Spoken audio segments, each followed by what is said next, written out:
All right, it was 14 years ago this month that Joanne Matuk Romaine was found dead in the Detroit River after she went to church in Grosse Pointe Farms. Now, police believe that she killed herself, but her family believes that she was murdered. Karen Drew has been following this story for years, and there's still mystery in this case where people are concerned to speak out. Take a look. What did he say to you about what he saw? He really didn't say much. You know, he wanted to keep me out of the loop. He says it would protect me. Later, Honk would complain about being harassed by police as they held SWAT training outside of his home.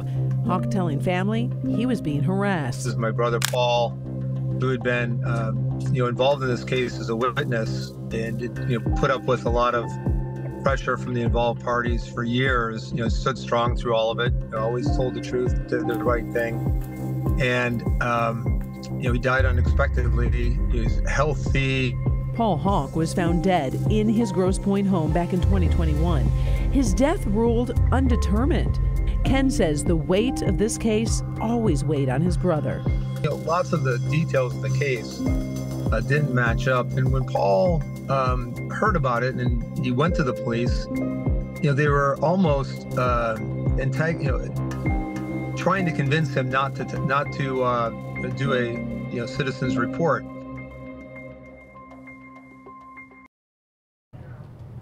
And Karen's with me now. Karen, 14 years ago this month that she went missing. What was so significant about this case? I remember being a reporter so many years ago covering this, that the night it happened and the days that ensued afterwards.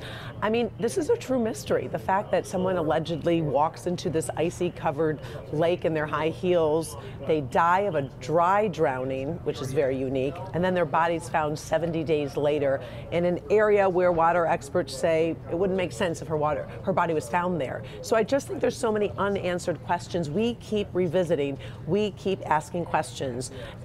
We keep asking people to talk. A lot of times they're too scared, but we're slowly picking away, and we were able to get that interview that we're going to be sharing with you tonight. Yeah, so tell us a little bit about what's new right now.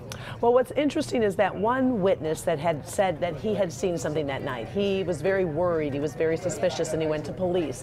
And according to reports, he was dissuaded from filing a report. Now, police said he was not credible, but there's questions on why not get this information and see what could be next. And I tried to get police to talk about this, and they were just obviously not willing to sit down on camera. We had to pull things from depositions to put the pieces together. But the fact that this witness wanted to come forward, and then now he's dead. I reached out to his family back then when he died, which was 2021, and they were afraid. They didn't want to talk about it. And now, because I've kept in touch, they said, you know what, it's time to talk. I want to say what I think about my brother, what he saw, how this case has been handled, and it's pretty eye-opening. It's really interesting, and you have followed this for so long, and people would say, well, police think one thing, Karen, let it go.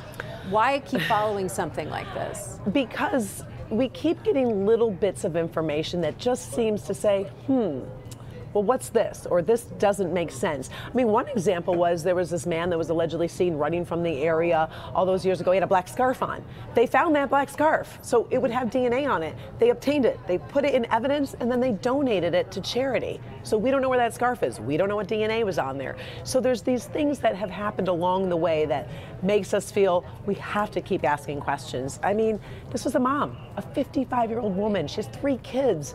And maybe some people say, hey, let it alone. But if it was your mom, I don't know. I think you'd say, I want people to keep working this case. And the fact that you have done reporting on this for years and done now multiple specials, tonight at 8 o'clock, you are going to be putting together a whole larger part for us, correct? Yes, we do have a special. You're right. It airs at 8 o'clock tonight on Local 4 Plus, and we're taking some of the new information and the new interviews we have and extending that because we couldn't put that all in just a newscast at 5:30.